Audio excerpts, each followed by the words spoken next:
الحمد لله نحمده ونستعينه ونستغفره ونعوذ بالله من شرور أنفسنا ومن سيئات أعمالنا. من يهده الله فلا مضل له ومن يضلله فلا هادي له، وأشهد أن لا إله إلا الله وحده لا شريك له، وأشهد أن محمدا عبده ورسوله. يا أيها الذين آمنوا اتقوا الله حق تقاته ولا تموتن إلا وأنتم مسلمون. يا أيها الناس اتقوا ربكم الذي خلقكم من نفس واحدة وخلق منها زوجها وبث منهما رجالا كثيرا ونساء، واتقوا الله الذي تساءلون به والأرحام إن الله كان عليكم رقيبا. يا أيها الذين آمنوا اتقوا الله وقولوا قولا سديدا يصلح لكم أعمالكم ويغفر لكم ذنوبكم، ومن يطع الله ورسوله فقد فاز فوزا عظيما.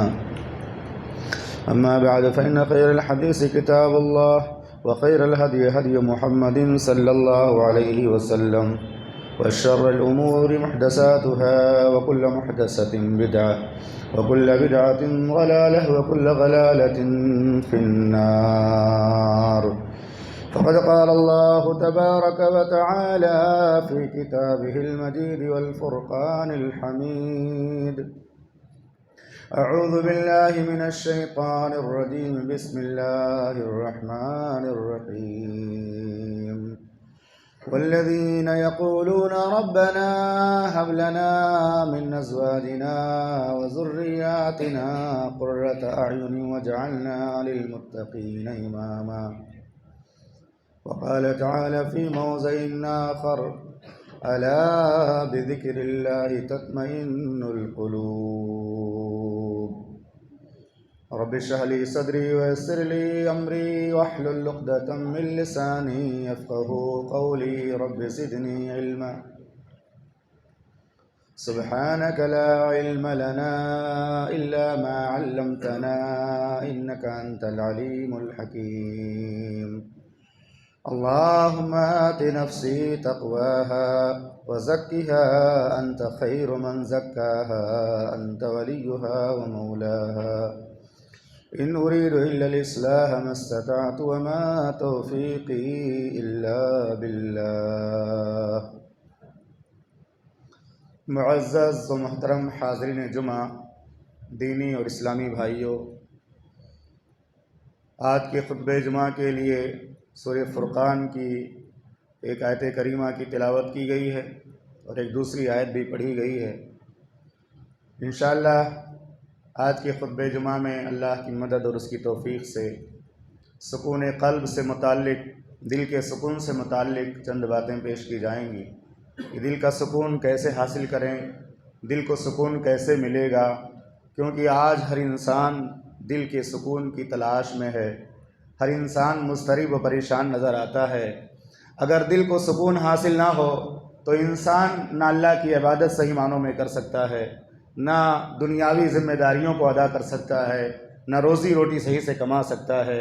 اس لیے ہم سب کی ذمہ داری ہے اس موضوع کو نہایت ہی غور سے سنیں اور سمجھنے کی کوشش کریں. سب سے پہلے ہم دل کے سکون کا معنی سمجھتے ہیں. سکون کا جو لفظ ہے عربی زبان میں، اس کا معنی ہوتا ہے الہدوء والصمت، خاموشی اور ٹھہراؤ. خاموشی اور ٹھہراؤ یہ سکون کا معنی ہوتا ہے عربی زبان کے اندر. اور اصطلاح شریعت کے اندر سکون قلب کا معنی ہوتا ہے اللہ تعالیٰ کی لکھی ہوئی اچھی یا بری تمام تقدیروں پر راضی ہو جانا. جیسا کہ محمد الرسول اللہ صلی اللہ علیہ وسلم نے فرمایا: وَارْضَ بِمَا قَسَمَ اللَّهُ لَكَ تَكُنْ أَغْنَى النَّاسِ. اللہ تعالیٰ نے آپ کے نصیب میں جو کچھ لکھ دیا ہے اس سے راضی ہو جاؤ. جو کچھ دیا ہے اس سے راضی ہو جاؤ. وہ چیز آپ کو اچھی لگتی ہے تو بھی راضی ہو جاؤ، اور اچھی نہیں لگتی ہے تو بھی راضی ہو جاؤ. یہ ہے دل کا سکون. اللہ تعالیٰ دلوں کو سکون آپ کو دے گا، آپ کے دل کو قرار مل جائے گا جب اللہ کی لکھی ہوئی اچھی بری تقدیر پر آپ راضی ہو جاؤ گے. بہت سارے لوگ یہ سوچتے ہیں کہ خواہشات کی تکمیل کر کے دل کو سکون ملے گا، کبھی نہیں ملے گا، کیونکہ خواہشات اکثر انسان کو گناہوں کی طرف ابھارتی ہیں، اور گناہ میں سکون نہیں ہے۔ اللہ نے جو کچھ ہماری تقدیر میں لکھا ہے اس پر راضی ہونے میں دل کو سکون ملے گا، اور جن چیزوں کے کرنے کا حکم دیا رب العالمین نے، چاہے وہ نفس پر بھاری کیوں نہ ہو، اس میں ہمیں سکون ملے گا۔ انسان گناہ کرتا ہے، اس کے جسم کے اندر ایک طرح کی لذت محسوس ہوتی ہے جب تک وہ گناہ کرتا ہے اس وقت تک، لیکن جیسے ہی گناہ ختم کر دیتا ہے اس کے دل کو وہ بے چینی لاحق ہو جاتی ہے کہ مرتے دم تک اس کا ساتھ نہیں چھوڑتی، گناہ کے اثر کی وجہ سے۔ انسان نیکی کرتا ہے، نیکی کرتے وقت تھوڑی مشقت آتی ہے، تھوڑی پریشانی آتی ہے، نماز کے لیے اٹھتا ہے، ٹھنڈے پانی سے وضو کرتا ہے، تھوڑی سی پریشانی اس کو محسوس ہوتی ہے، لیکن جب نماز پڑھ کر کے اپنے گھر کی طرف لوٹتا ہے، اللہ اس کے دل کو سکون عطا کر دیتا ہے، اس کے دل کو قرار عطا کر دیتا ہے۔ اللہ تعالی نے جو کچھ ہماری نصیب میں لکھا ہے اس پہ راضی ہو جانے میں دل کو سکون ملے گا، کیونکہ اللہ رب العالمین نے قرآن مجید کے اندر فرمایا وَعَسَىٰ أَن تَكْرَهُوا شَيْئًا وَهُوَ خَيْرٌ لَكُمْ، ہو سکتا ہے جس چیز کو تم ناپسند کرتے ہو اس میں اللہ نے تمہارے لیے بھلائی لکھی ہو، اور جس چیز کو تم پسند کرتے ہو اس میں تمہارے لیے شر ہو۔ بظاہر کوئی چیز اچھی لگتی ہے، انسان اسی کو کھینچتا ہے، انسان کچھ کھینچتا ہے اور اللہ کچھ اور پیش کر دیتا ہے، انسان کچھ حاصل کرنا چاہتا ہے، اللہ کچھ اور دینا چاہتا ہے۔ اللہ فرماتا ہے جس کو تم ناپسند کر رہے ہو اور میں دے رہا ہوں، ہو سکتا ہے اس میں تمہارے لیے خیر ہو، اور خیر رہتا ہی ہے، اور جس کو تم پسند کرتے ہو اور میں دینا نہیں چاہتا اس میں تمہارے لیے ہو سکتا ہے شر ہو، اور شر رہتا ہی اللہ کو زیادہ بہتر معلوم ہے۔ اسی لیے رب العالمین نے قانون بیان فرمایا کہ ہو سکتا ہے جس کو تم پسند کرتے ہو اس میں تمہارے لیے خیر ہو، اور جس کو تم ناپسند کرتے ہو اس میں تمہارے لیے خیر ہو، اور جس کو تم پسند کرتے ہو اس میں تمہارے لیے شر ہو۔ قرآن مجید میں ایک واقعہ ہے موسیٰ علیہ السلام کا۔ موسیٰ علیہ السلام سے ان کی قوم کے آدمی نے ایک دن مدد مانگی اور کہا اے موسیٰ بچاؤ، فرعون مجھے مار ڈالے گا۔ ایک قبطی تھا جو موسیٰ علیہ السلام کی قوم کے آدمی کو مارنے کے لیے دوڑایا یا مارنے کے لیے دوڑا۔ موسیٰ علیہ السلام نے کہا بچاؤ، یہ تو مجھے مار ڈالے گا۔ موسیٰ علیہ السلام نے غصے میں اس کو ایک گھونسا مار دیا۔ واقعے پہ غور کیجئے گا کہ بظاہر کوئی چیز اچھی نہیں ہوتی، اللہ اس میں خیر پیدا کر دیتا ہے، اس کا نتیجہ بہت اچھا ہوتا ہے۔ سامنے کوئی چیز آتی ہے شروع میں اچھی نہیں ہوتی، لیکن آہستہ آہستہ اللہ تعالیٰ اس کے اندر خیر پیدا کرتا ہے، اس کا انجام اچھا ہو جاتا ہے۔ موسیٰ علیہ السلام نے مار دیا۔ موسیٰ علیہ السلام کی نیت نہیں تھی کہ یہ مر جائے۔ فَوَقَذَهُ مُوسَىٰ فَقَضَىٰ عَلَيْهِ، صحیح بخاری میں تو حدیث ہے کہ ملک الموت بھی ایک بار آیا تھا، اس کو بھی مار دیا تھا، اس کی آنکھیں پھوٹ گئی۔ تو موسیٰ علیہ السلام بڑے طاقتور، بڑے بہادر، بڑے جلالی، جب وہ گھونسا مارنے کی وجہ سے قتل ہو گیا تو موسیٰ علیہ السلام کو دوڑایا فرعون نے، فرعونیوں کو پیچھے لگا دیا اور کہا ان کو پکڑو۔ آپ دیکھیے موسیٰ علیہ السلام کو اس بات پر بہت افسوس بھی ہوتا تھا کہ میں نے ناحق کسی کا قتل کر دیا، یا میرے ہاتھ سے ایسا کام ہو گیا تو شیطانی کام ہے۔ آپ کنڈیشن دیکھیے، موسیٰ علیہ السلام سے اس طرح کی ایک خطا ہوئی کہ ایک آدمی کو گھونسا مار دیا، وہ مر گیا۔ اب آپ کنڈیشن دیکھیے کس حالت میں ہے، بالکل صرف جان بچانے کے لیے وہ بھاگ رہے بھاگتے ہوئے جا رہے، ان کو صرف یہ پرواہ ہے کہ میری جان بچ جائے، فرعونی اگر پکڑیں گے تو قتل کر ڈالیں گے، مجھے قصاص میں مار ڈالیں گے۔ موسیٰ علیہ السلام بھاگے جان بچانے کے لیے، بھاگتے مدین پہنچ گئے۔ مدین پہنچنے کے بعد ایک درخت کے نیچے بیٹھ گئے، اللہ سے دعا کرنے لگے اللہ میرے ساتھ صرف جان ہے، جان کے سوا کچھ نہیں ہے، نہ کھانے کا انتظام ہے، نہ پینے کا انتظام ہے، نہ مکان ہے، نہ بیوی بچے ہیں، نہ رشتہ دار ہیں، نہ کوئی جاننے والا پہچاننے والا ہے۔ اللہ سے دعا کیا اس کام پر جو ان سے ہو گیا تھا، قتل کا گناہ، اللہ سے دعا کیا اور کہا رب العالمین رب انی لما انزلت الی من خیر الفقیر، اے پروردگار تو میری طرف جو بھی خیر نازل کر دے، میں سب کا فقیر ہوں، سب کا میں ضرورت مند ہوں۔ اللہ اکبر۔ کنڈیشن کیسی تھی؟ جان بچا کر بھاگے ہیں، درخت کے نیچے بیٹھے ہیں، اللہ سے خیر مانگ رہے ہیں۔ اتنے میں دیکھا کہ کچھ لوگ ہیں، بہت سارے لوگ بکریوں کو پانی پلا رہے ہیں، اور دو لڑکیاں ایک کنارے بیٹھ کر کے انتظار کر رہی ہیں۔ ان کو بلا کر کے پوچھا کہ تم دونوں یہاں کیوں بیٹھی ہو؟ انہوں نے جواب میں کہا ہم مجبوری میں یہاں آئی ہیں، ہمارے ابو بوڑھے ہو گئے ہیں، بکریوں کو پانی پلانے کے لیے ہمیں یہاں آنا پڑ رہا ہے، مجبور ہیں ہم لوگ، لیکن ہم شرم و حیا والی ہیں، ایمان والی ہیں، عزت والی ہیں، ہم ان لوگوں کی بھیڑ میں گھس کر اپنی بکریوں کو پانی نہیں پلا سکتے۔ انتظار کر رہی ہیں ہم لوگ کہ یہ لوگ جائیں گے تب ہم پانی پلائیں گے، اور ایسا ہی ہم ہمیشہ کرتے ہیں۔ موسیٰ علیہ السلام نے کہا ٹھیک ہے۔ انہوں نے جب لوگ چلے گئے کنویں کا ڈھکن اٹھایا اور بکریوں کو پانی پلایا، غض بصر کا اہتمام کیا، حیاداری کا اہتمام کیا، اپنے آپ کو ہر طرح کے غلط کام سے بچایا۔ یعنی سامنے لڑکیاں تھیں، اپنی نگاہ نیچی رکھی۔ لڑکیوں نے محسوس کیا کتنا ایماندار آدمی ہے، کتنا باحیا آدمی ہے، کتنے طاقت والا ہے، امانت دار بھی ہے۔ اپنے گھر گئیں اور کہا آج ایک بڑا اچھا آدمی ہمیں ملا تھا، وہ آدمی ہماری بکریوں کو اس نے پانی بھی پلایا اور نہایت ہی حیاداری کے ساتھ اس نے پانی پلایا، ہماری طرف گھور کر کے دیکھا نہیں، ہماری طرف نگاہ نہیں اٹھائی، کیونکہ ہم اجنبیہ تھیں اس لیے اس نے اپنی نگاہ کو نیچی رکھا۔ اللہ اکبر۔ موسیٰ علیہ السلام کے پاس پھر وہ لڑکیوں میں سے ایک لڑکی کو بھیجا ان کے باپ نے، اور کہا جاؤ اس آدمی کو بلا لاؤ جس نے تمہاری بکریوں کو پانی پلایا ہے، اس کی مزدوری میں ان کو دینا چاہتا ہوں۔ اللہ اکبر۔ موسیٰ علیہ السلام کے پاس ایک لڑکی آئی شرم و حیا کا پیکر بن کر۔ موسیٰ علیہ السلام بھی حیاداری کے ساتھ گئے اس لڑکیوں کے باپ کے پاس۔ باپ نے کہا تم بڑے بھلے آدمی ہو، بڑے اچھے آدمی ہو، ہمیں ایک نوکر کی ضرورت ہے، ایک مزدور کی ضرورت ہے، گھر میں کوئی نہیں لڑکیوں کے علاوہ، میں بوڑھا ہو گیا ہوں، لیکن یہاں تم کو رہنے کے لیے ہماری بیٹیوں میں سے ایک بیٹی سے نکاح کرنا پڑے گا۔ انی اريد ان انکحک احدی ابنتی ہاتین علی ان تاجرنی ثمانی حجج۔ انہوں نے کہا کہ میرے پاس یہ دو بیٹیاں ہیں، تم جس کو پسند کرتے ہو اس سے میں تمہارا نکاح کر دوں، تم یہیں پہ رہو، تمہارے پاس مہر دینے کے لیے پیسے موجود نہیں ہیں، تم 8 سال مزدوری کرو گے، وہ تمہارا مہر ادا ہو جائے گا، یہ بیوی تمہاری ہو جائے گی، اور تم ہمارے ساتھ کام کرو گے 8 سال۔ اللہ اکبر۔ ذرا غور کیجئے، آپ موسیٰ علیہ السلام کی زندگی پر غور کیجئے۔ موسیٰ علیہ السلام سے گناہ ہوا، بظاہر ایک غلطی ہو گئی کہ انہوں نے گھونسا مارا، انسان مر گیا، اور اس پر ان کو افسوس بھی رہا۔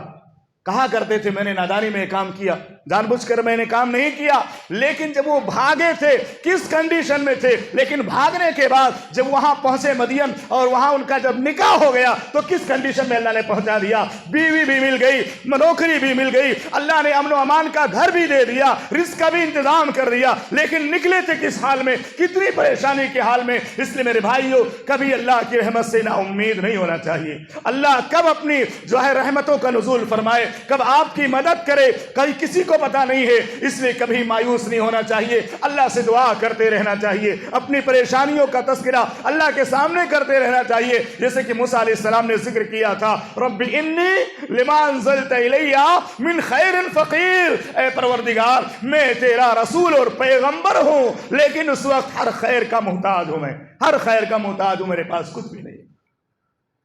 یوسف علیہ السلام کا واقعہ ہے، اس پر غور کیجئے۔ کنویں میں ڈالے گئے، نکالے گئے، بیچے گئے، اور اللہ نے بادشاہ بنا دیا۔ بھائیوں نے کتنا غلط سلوک کیا تھا، ان کو کنویں میں ڈال دیا، بظاہر کتنا جو ہے مشکل مرحلہ تھا ان کے لیے، لیکن اللہ نے مدد کیا، ان کی اللہ نے مدد کیا۔ تو جو برا چاہنے والے ہیں، برا کرنے والے ہیں، ان کے بارے میں کبھی آپ الجھن کا شکار مت ہوئیے، اللہ آپ کی حفاظت کرے گا۔ اگر آپ درست ہیں، آپ کا ایمان درست ہے، آپ کی نیت درست ہے، اللہ آپ کو مصیبتوں سے بچائے گا۔ دنیا کے لوگ مل کر کے آپ کو مٹانا چاہیں نہیں مٹا سکتے۔ سورہ یونس میں اللہ رب العالمین نے ارشاد فرمایا محمد الرسول اللہ صلی اللہ علیہ وسلم کو خطاب کر کے وَإِن يَمْسَسْكَ اللَّهُ بِضُرٍّ فَلَا كَاشِفَ لَهُ إِلَّا هُوَ، اے ہمارے پیغمبر اگر آپ کو کوئی تکلیف لاحق ہو جائے، پورے کے پورے لوگ مل کر کے، ساری انسانیت کے لوگ مل کر کے آپ سے تکلیف کو دور نہیں کر سکتے۔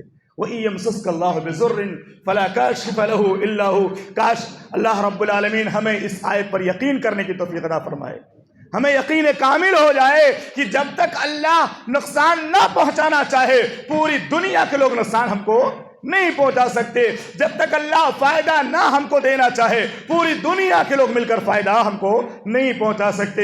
اس لیے اللہ تعالیٰ ایک حدیث قدسی میں ارشاد فرماتا ہے، یا عبادی کلکم ضال الا من ہدیتہ، اے میرے بندو تم سب کے سب گمراہ ہو مگر اسے جسے میں ہدایت دے دوں وہ ہدایت یافتہ ہو جائے گا۔ تو مجھ سے ہدایت طلب کرو، میں تمہیں ہدایت دوں گا۔ اے میرے بندو تم سب کے سب بھوکے ہو، کلکم جائعون الا من اطعمتہ فاستطعمونی اطعمکم، تم سب کے سب بھوکے ہو سوائے اس کے جسے میں کھانا کھلا دوں، تو مجھ سے یہ کھانا مانگا کرو میں تم کو کھلایا کروں گا۔ اے میرے بندو تم سب کے سب ننگے ہو سوائے اس کے جس کو میں لباس عطا کر دوں، تو لباس بھی مجھے سے مانگا کرو۔ اللہ اکبر۔ ہدایت بھی اللہ سے مانگو، کھانا بھی اللہ سے مانگو، کپڑا بھی اللہ سے مانگو، یہ تینوں ہماری زندگی کے لیے ضروری چیزیں ہیں۔ ہدایت کے بغیر جنت نہیں مل سکتی، کھائے بغیر ہم زندہ نہیں رہ سکتے، لباس کے بغیر ہماری عزت محفوظ نہیں رہ سکتی۔ ان چیزوں کا بھی تذکرہ اللہ رب العالمین نے کیا کہ یہ چیزیں بھی مانگنا ہو تو صرف اللہ سے مانگو، اللہ تم کو عطا کرے گا۔ تو یہ بات واضح ہو گئی کہ سکون قلب کا معنی ہوتا ہے اللہ کے فیصلے پر راضی ہو جانا۔ بیویوں کے بارے میں بھی اللہ رب العالمین نے فرمایا، اللہ رب العالمین نے قرآن مجید کے اندر تذکرہ فرمایا، فَإِن كَرِهْتُمُوهُنَّ فَعَسَىٰ أَن تَكْرَهُوا وَيَجْعَلَ اللَّهُ فِيهِ خَيْرًا كَثِيرًا، اگر تم بیویوں کو ناپسند کرتے ہو، فَإِن كَرِهْتُمُوهُنَّ فَعَسَىٰ أَن تَكْرَهُوا شَيْئًا، تو ہو سکتا ہے جس کو تم ناپسند کرتے ہو اللہ اس میں خیر کی چیز پیدا کر دے۔ بیویوں کے بارے میں فرمایا جو چھوٹی چھوٹی باتوں میں طلاق دیتے ہیں، بھگا دیتے ہیں، ان کو طلاق پر مجبور کرتے ہیں، خلا پر مجبور کرتے ہیں، اللہ فرماتا ہے اگر وہ بے حیا نہیں ہے، بے شرم نہیں ہے، زناکار نہیں ہے تو اس کی چھوٹی چھوٹی باتوں پر اس کو طلاق مت دو، صبر کرو، ہو سکتا ہے اللہ تعالیٰ اس بیوی کے ذریعہ تمہیں خیر کثیر عطا فرمائے۔ مفسرین نے فرمایا خیر کثیر سے مراد نیک اولاد ہے۔ بیوی تو پسند نہیں لیکن بچہ ایسا اللہ نے عطا کر دیا کہ آپ اس کو سینے سے چمٹا کر گھومتے ہیں، اس کو بوسہ دیتے ہیں، اس کو پیار کرتے ہیں، اس کے دیدار سے آپ کو سکون مل جاتا ہے، وہ آپ کو ابا کہہ کر پکارتا ہے، آپ کے دل کے سارے غم غلط ہو جاتے ہیں۔ ایسا ہوتا ہے کہ نہیں ہوتا ہے؟ بیوی ناپسند ہے، پسند نہیں، لیکن اللہ نے ایسی اولاد اس بیوی سے دے دی کہ اللہ نے دنیا بھی بنا دی اور آخرت بھی بنا دیا۔ تو اس طرح سے اللہ رب العالمین نے فرمایا بیویوں کے بارے میں بھی کہ اگر ناپسند ہیں تم کو تو صبر کرو، اگر کوئی بہت بڑی ان کے اندر پرابلم نہیں ہے تو صبر کرو، ہو سکتا ہے اس میں اللہ تعالیٰ خیر کا معاملہ پیدا کر رہا ہے۔ آج تھوڑے دنوں میں چند مہینوں میں بولتے ہیں تو پسند ہی نہیں ہے، تو اچھی نہیں لگتی، اور اس کے جو ہے بولنے کا انداز اور فلاں چیز پسند نہیں ہے، اور طلاق کی نوبت آ جاتی ہے۔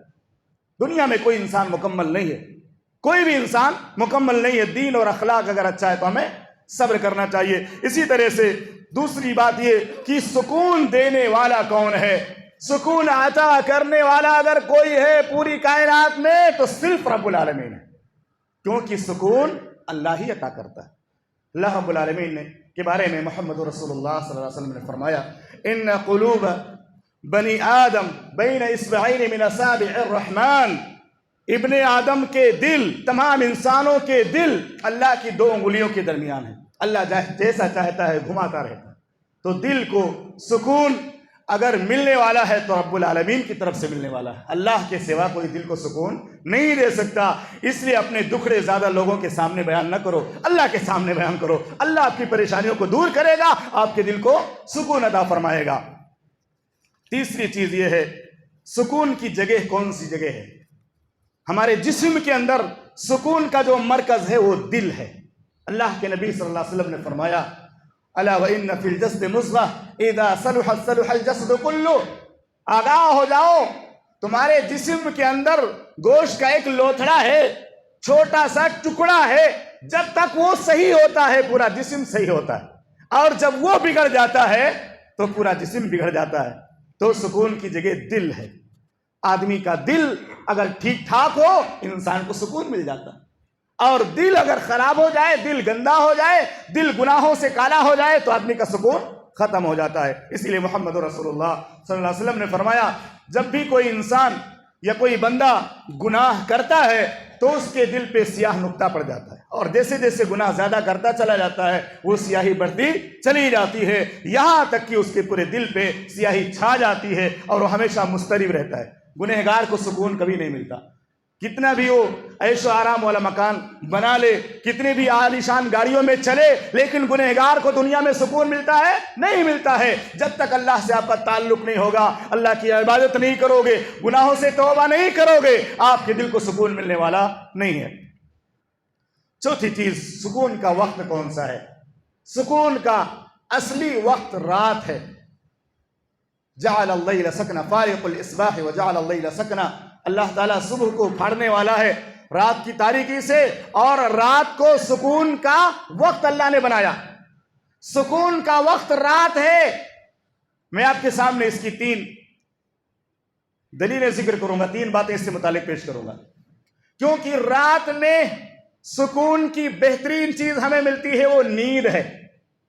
وَجَعَلْنَا نَوْمَكُمْ سُبَاتًا، اللہ نے کیا فرمایا؟ تمہارے لیے نیند کو راحت کا ذریعہ بنا دیا۔ نیند آئے گی تو ہی سکون ملے گا۔ دن بھر آدمی تھکا ہے، رات میں سوتا ہے سکون سے، اور صبح میں اٹھتا ہے تو اس کی ساری تھکان دور ہو جاتی ہے۔ تو رات یہ سکون کا وقت ہے، اس لیے ہمیں اپنی نیندوں کو رات میں پوری کرنی چاہیے، نیندیں اپنی رات میں پوری کرنی چاہیے۔ محمد الرسول اللہ صلی اللہ علیہ وسلم نے رات کا طریقہ یہ تھا کہ آپ رات کے ابتدائی حصے میں آپ جو ہے سوتے تھے، آخری حصے میں اٹھ کر اللہ کی عبادت کرتے تھے۔ تو رات کو سونے کا وقت متعین کرنا چاہیے، اس لیے کہ سونے کے لیے 3 چیزیں ضروری ہیں۔ نمبر 1، سونے کے لیے تاریکی ضروری ہے۔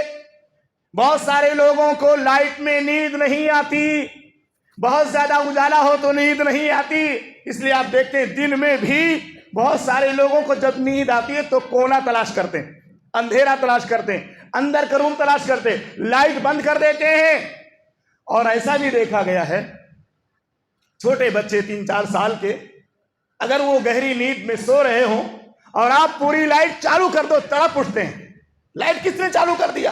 لائٹ بند کرو، سونے کا ٹائم۔ ایک چھوٹے بچے بھی محسوس کرتے ہیں کہ اجالے میں نیند جلدی برابر نہیں آتی ہے۔ تو نیند کے لیے پہلی چیز جو ضروری ہے وہ اندھیرا ہے، اور دوسری چیز جو ضروری ہے وہ خاموشی۔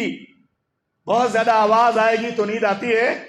بہت سارے لوگ بچوں کو مارتے دوپہر میں، بچوں کو دوپہر میں نیند نہیں آتی، والدین کو نیند آتی، وہ سونا چاہتے وہ سونے نہیں دیتے، تو بچوں کی پٹائی بھی ہو جاتی ہے۔ تو یہ خاموشی نیند کے لیے ضروری ہے، جتنی زیادہ خاموشی ہوگی اور اندھیرا ہوگا نیند اتنی اچھی آئے گی۔ اور تیسری چیز جو نیند کے لیے ضروری ہے وہ یہ کہ ٹھنڈک ہو، موسم ٹھنڈا ہو، گرم نہ ہو۔ گرمی میں نیند جلدی نہیں آتی، اس لیے آپ نے دیکھا ہوگا بمبئی کے اندر کبھی کبھی کوئی کام ہوتا ہے، راستے وغیرہ بنتے ہیں تو لائٹ 2 گھنٹے کے لیے 3 گھنٹے کے لیے چلی جاتی ہے۔ میں نے دیکھا 2-2:30 بجے کا وقت تھا، لائٹ چلی گئی محلے کے اندر، پورے مردوں کو دیکھا وہ راستوں میں آ کے بیٹھے ہوئے ہیں، پورے مرد لوگ راستوں میں بیٹھے ہوئے، جگہ جگہ لگ رہا ہے دن ہو گیا، سارے گھر سے باہر نکل گئے، اور عورتیں اپنے گھر کے دروازے پر بیٹھی ہوئی ہیں۔ کوئی بھی گھر میں رہنے کے لیے تیار نہیں ہے، کیونکہ اے سی بند ہو گئی، فین بند ہو گیا، ایگزاسٹ فین بند ہو گیا، گرمی سے سب کا برا حال ہو گیا۔ اب کسی کو نیند نہیں آ رہی، 2-3 گھنٹہ برباد ہو جاتا ہے۔ لائٹ نہ رہے تو آدمی سو نہیں پاتا، کیونکہ پنکھے کی ضرورت ہے، ٹھنڈک کی ضرورت ہے۔ اور اللہ تعالیٰ نے قدرتی طور سے رات میں ان تینوں چیزوں کو رکھا ہے۔ رات تاریک بھی ہوتی ہے، رات خاموشی والی بھی ہوتی ہے، سارے لوگ اپنے کاموں کاج بند کر دیتے ہیں، اور رات جو ہے یہ پرسکون ہوتی ہے، ٹھنڈی بھی ہوتی ہے، ٹھنڈک بھی رات میں ہے، خاموشی بھی رات میں ہے، تاریکی بھی رات میں۔ اس لیے سکون کا اصل وقت رات ہے، ہمیں اپنی نیندوں کو رات میں پورا کرنا چاہیے، یا ہمیں رات کو پوری نیند لے لینی چاہیے۔ اسی طرح سے 5ویں چیز یہ ہے کہ سکون کی جگہیں کون سی ہیں، ہم کہاں جائیں گے تو سکون مل جائے گا۔ سب سے پہلی جگہ تو وہی ہے جہاں آپ بیٹھے ہوئے ہیں۔ اللہ کے نبی صلی اللہ علیہ وسلم نے فرمایا احب البلاد الی اللہ مساجدها، اللہ کے نزدیک سب سے محبوب ترین جگہیں دنیا میں کون سی ہیں؟ اللہ کی مسجدیں ہیں۔ جہاں اللہ کا ذکر ہوتا ہے، جہاں قرآن کی تلاوت ہوتی ہے، جہاں نمازوں کا اہتمام ہوتا ہے، اور اللہ کے ذکر کے علاوہ مسجدوں کے علاوہ وہ تمام جگہیں جہاں قرآن و سنت کی بات کی جاتی ہے، جیسے مدارس ہیں، جلسہ گاہ ہیں، جہاں دین اور جو ہے شریعت کے مطابق نصیحتیں کی جاتی ہیں، وعظ و ارشاد کی مجلسیں ہیں، یہ ایک جگہ ہو گئی، یعنی مسجدیں اور وہ تمام جگہیں جہاں اللہ کا ذکر ہو وہاں سکون ملے گا آپ کو۔ اور دوسری جگہ سکون کی کون سی ہے آپ کو معلوم ہے؟ دوسری جگہ ہمارا اپنا گھر ہے، ہمارا اپنا گھر ہے، کیونکہ اللہ تعالیٰ نے سکون 3 چیزوں میں رکھا ہے۔ یہ پورے موضوع کا خلاصہ ہے چند جملوں میں۔ پوری کائنات کے اندر سکون اللہ نے 3 چیزوں میں رکھا ہے۔ ایک تو اللہ کے ذکر میں، جیسے کہ نماز کا میں نے ذکر کیا، مسجدوں میں نماز ہوتی ہے، اللہ کا ذکر ہوتا ہے، اور اللہ نے فرمایا الا بذکر اللہ تطمئن القلوب، آگاہ ہو جاؤ، اللہ کے ذکر سے دلوں کو اطمینان ملتا ہے۔ شاعر کہتا ہے نہ دولت سے، نہ دنیا سے، نہ گھر آباد کرنے سے تسلی دل کو ملتی ہے تو رب کو یاد کرنے سے۔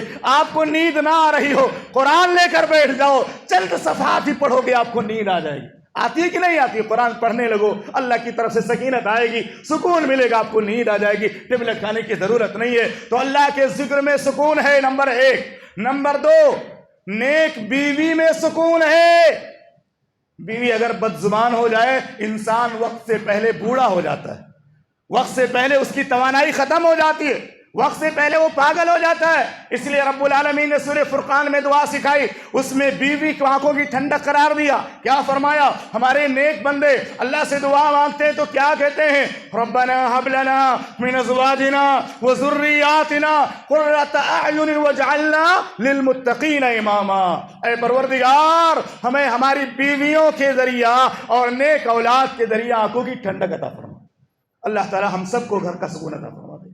گھروں میں 2 سکون کی چیزیں، ایک نیک بیوی اور نیک اولاد، چاہے وہ بچی ہو چاہے وہ بچہ ہو، ان سے بھی سکون ملتا ہے۔ بچے جب باپ کے ساتھ کھیلتے ہیں، اس کے جسم پر کودتے ہیں، اس کے ساتھ مذاق کرتے ہیں تو بھی آدمی کو سکون ملتا ہے کہ نہیں؟ بچہ آپ کے پاس بیٹھتا ہے، آپ سے بات کرتا ہے، آپ سے محبت کا اظہار کرتا ہے، آپ کا پیر دباتا ہے، آپ کا سر دباتا ہے۔ دنیا کی کسی بھی ڈاکٹر کے علاج میں وہ طاقت نہیں ہے جو چھوٹے بچوں کے، ننھے منھے معصوم بچوں کے ہاتھوں میں اللہ نے شفا رکھی ہے۔ وہ آپ کے سر کو سہلائیں گے، آپ کے سر پر ہاتھ رکھتے ہیں، آپ کے دل کو سکون مل جاتا ہے، آپ کا سارا ٹینشن ختم ہو جاتا ہے۔ یہ اللہ رب العالمین کی بڑی نعمت ہے، نیک بیوی اور نیک اولاد۔ اسی لیے محمد الرسول اللہ صلی اللہ علیہ وسلم نے فرمایا دنیا کی تمام چیزیں فائدہ اٹھانے کے لیے ہیں، اور دنیا کی سب سے مفید چیز، نفع بخش چیز کیا ہے؟ نیک بیوی، نیک اولاد۔ یہ بھی آنکھوں کی ٹھنڈک ہے۔ اس کے لیے ایک مثال میں دیتا ہوں قرآن مجید سے۔ موسیٰ علیہ السلام کو جب فرعون نے مارنے کا ارادہ کیا تھا تو آپ کو معلوم ہے آسیہ علیہ السلام نے کیسے روکا تھا؟ فرعون کی بیوی مومنہ تھی، آسیہ، ان کا تذکرہ قرآن میں موجود ہے۔ اس بیوی نے کتنا بڑا کام کیا، اتنے بڑے پیغمبر کو قتل کرنے سے روکا، اس ظالم بادشاہ سے روکا، قتل کرنے کو روک دیا، جو بالکل قتل کرنے کے لیے کتنے بچوں کو قتل کر چکا تھا، قتل کر چکا تھا نا موسیٰ علیہ السلام کو قتل کرنے کے لیے۔ اسے پتا تھا ایک بچہ پیدا ہونے والا ہے۔ موسیٰ علیہ السلام کو قتل کرنے کے لیے جب وہ تیار ہوا تو آخر وہ کون سا جملہ تھا جو آسیہ نے کہا تھا؟ اس کے دل کو اس جملے نے چینج کر دیا۔ حقیقت میں یہ بات یہ ہے کہ فرعون کے پاس کوئی اولاد نہیں تھی، اولاد کی نعمت سے وہ محروم تھا، اور اولاد میں آنکھوں کی ٹھنڈک ہوتی ہے۔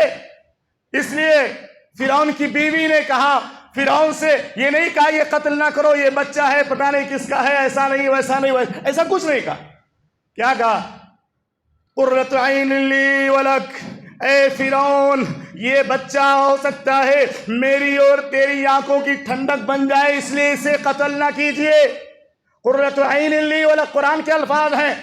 فرعون کی بیوی نے کیا کہا؟ پہلے اس کی تعریف کی بچے کی، اور کہا یہ سکون کا ذریعہ بن سکتا ہے۔ قرۃ عین لی ولک لا تقتلوہ، اس کو قتل نہ کرو، عسیٰ ان ینفعنا او نتخذہ ولدا، ہو سکتا ہے بچہ بڑا ہو جائے تو فائدہ پہنچائے ہم کو، اور ہم اس کو اپنا بیٹا بنا لیں، لوگوں کو پتہ نہ چلے۔ اس کے بعد فرعون رک گیا۔ اس سے اندازہ آپ لگائیے، ایسا محسوس ہوتا ہے کہ فرعون کو اتنی ساری نعمتیں اللہ نے دے رکھی تھی، لیکن وہ دل کے سکون سے محروم تھا، دل کے قرار سے محروم تھا، کیونکہ ایمان اس کے پاس موجود نہیں تھا، اور دوسری چیز اولاد اس کے پاس موجود نہیں تھی۔ جب بیوی نے حوالہ دیا کہ یہ بچہ ہو سکتا ہے آنکھوں کی ٹھنڈک بن جائے، قتل کرنے سے باز آ گیا، قتل کرنے سے رک گیا۔ اس سے پتہ چلتا ہے کہ نیک اولاد میں بھی اللہ نے سکون رکھا۔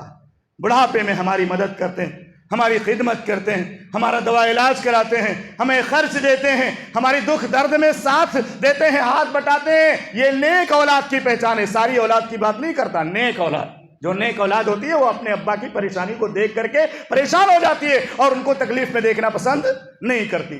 تو یہ تین چیزیں ہیں جس میں اللہ نے سکون رکھا ہے۔ تو میں عرض یہ کر رہا تھا کہ سکون کی جگہیں جو ہیں وہ دو ہیں، ایک تو ہے مسجدیں ہیں، اور دوسرے جو ہے نمبر پر مسجدوں کے ساتھ اللہ رب العالمین کی وہ تمام جگہیں ہیں جہاں اللہ کا ذکر کیا جاتا ہے، اللہ کے زمین کے وہ تمام حصے جہاں قرآن حدیث کی بات کی جاتی ہے، بچوں کو یا بڑوں کو تعلیم دی جاتی ہے، اللہ کا جو ہے پیغام سنایا جاتا ہے۔ اور دوسری جگہ گھروں میں دو چیزیں سکون کی ہیں، ایک بیوی اور ایک بچے۔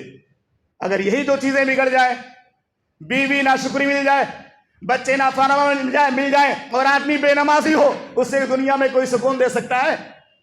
انسان خود بے نمازی ہے، بیوی نافرمان ہے، بچے بدزبان ہیں، اب اس کو دنیا کی کوئی طاقت سکون نہیں دے سکتی۔ پوری زمین و جائیداد وہ بیچ ڈالے، کچھ بھی کر ڈالے، کتنی عالیشان بلڈنگ بنا لے، لیکن اگر یہ تین چیزیں اس کے پاس نہیں ہے، اللہ کی عبادت نہیں کرتا ہے، بیوی نیک نہیں ہے، بچے اچھے نہیں ہیں، اس لیے اس کو سکون کہیں نہیں مل سکتا ہے، کہیں نہیں مل سکتا۔ اس لیے اپنے بڑے بڑے مالداروں کو، کروڑ پتیوں کو دیکھا ہوگا، ڈپریشن کا شکار رہتے ہیں، ڈپریشن کا شکار، سب کچھ ہے، گاڑی ہے، بنگلہ ہے، بہت بڑی بڑی دکانیں ہیں، انکم کے بہت سارے ذرائع ہیں، لیکن نیند نہیں آتی، کیونکہ عبادت نہیں کرتے اللہ کی۔ اور بیوی کا انتخاب جو کیا وہ نیک بیوی کا انتخاب نہیں کیا، بچے نیک نہیں ہیں، تو ان تین چیزوں میں اللہ نے سکون رکھا ہے۔ اللہ تعالی ہم سب کو اپنے ہمارے دلوں کو سکون عطا فرمائے، نماز کے ذریعہ بھی اور ہماری اولاد کے ذریعہ اور ہماری بیویوں کے ذریعہ۔ اسی طرح سے اگلی بات یہ کہ سکون، یہ جسمانی سکون کن چیزوں میں ہے؟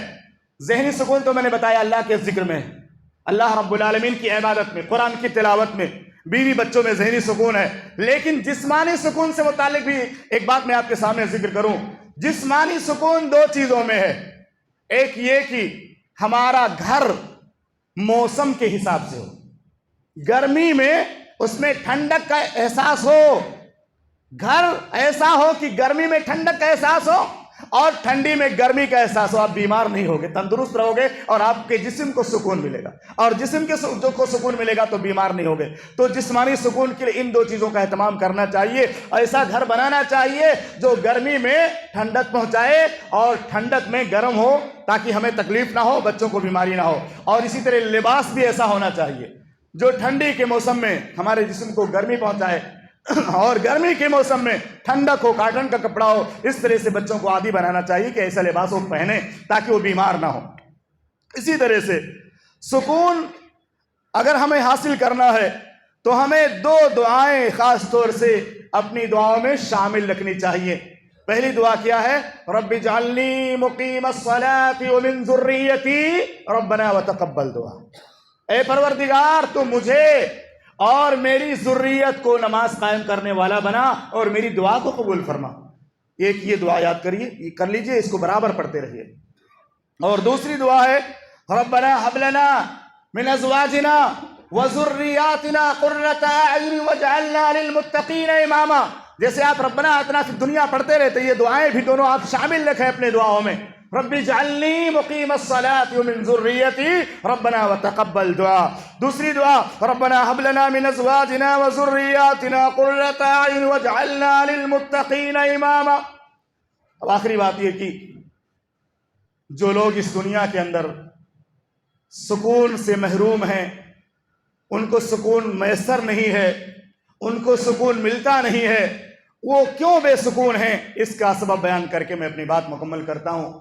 دیکھیے، اللہ کا جو ذکر ہے، اللہ کی عبادت جو ہے، اس عبادت کو اکثر لوگ روزی روٹی کے پیچھے فراموش کر دیتے ہیں۔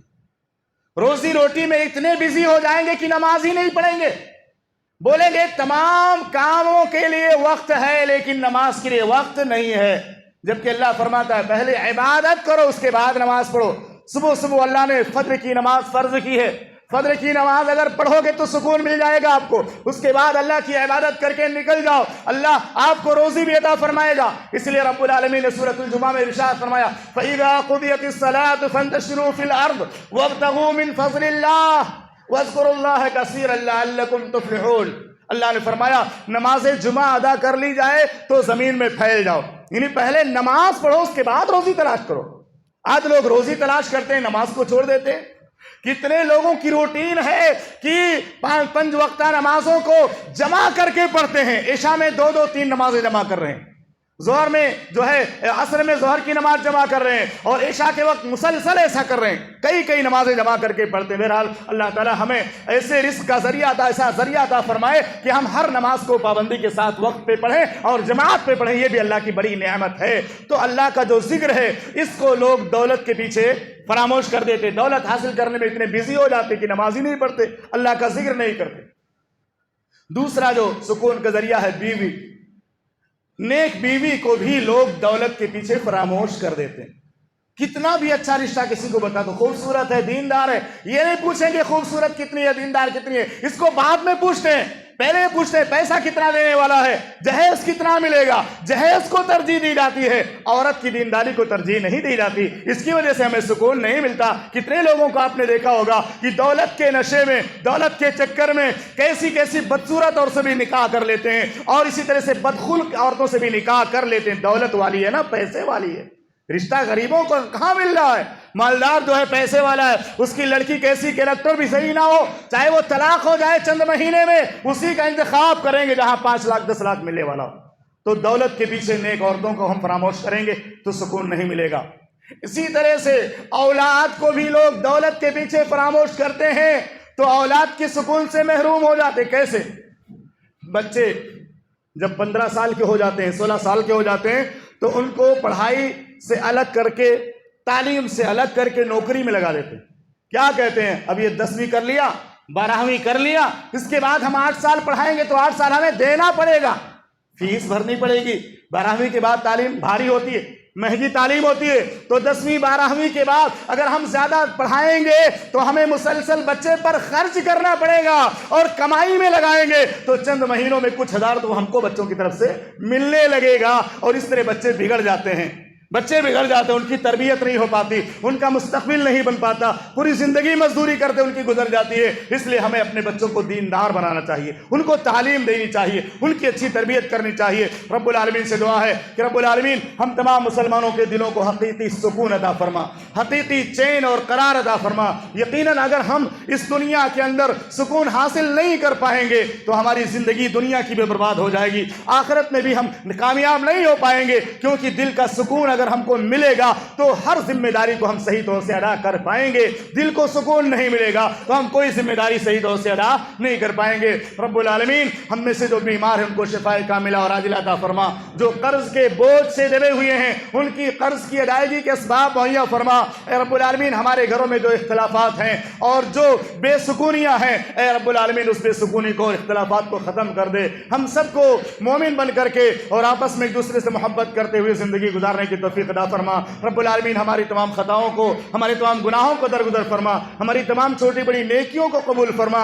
رب العالمین پوری دنیا میں ہم تمام مسلمانوں کو امن و امان کی زندگی گزارنے کی توفیق عطا فرما، اسلام کی حفاظت فرما، مسلمانوں کی حفاظت فرما، اور ہم سب کو صحیح معنوں میں محمد الرسول اللہ صلی اللہ علیہ وسلم کے طریقے کے مطابق زندگی گزارنے کی توفیق عطا فرما اور ایمان کے ساتھ موت نصیب فرما۔ آمین۔ وآخر دعوانا الحمدللہ رب العالمین۔ بارک اللہ لنا ولکم فی القرآن العظیم ونفعنی وإیاکم بالآیات والذکر الحکیم انہ تعالی جواد کریم ولکم رؤوف الرحیم۔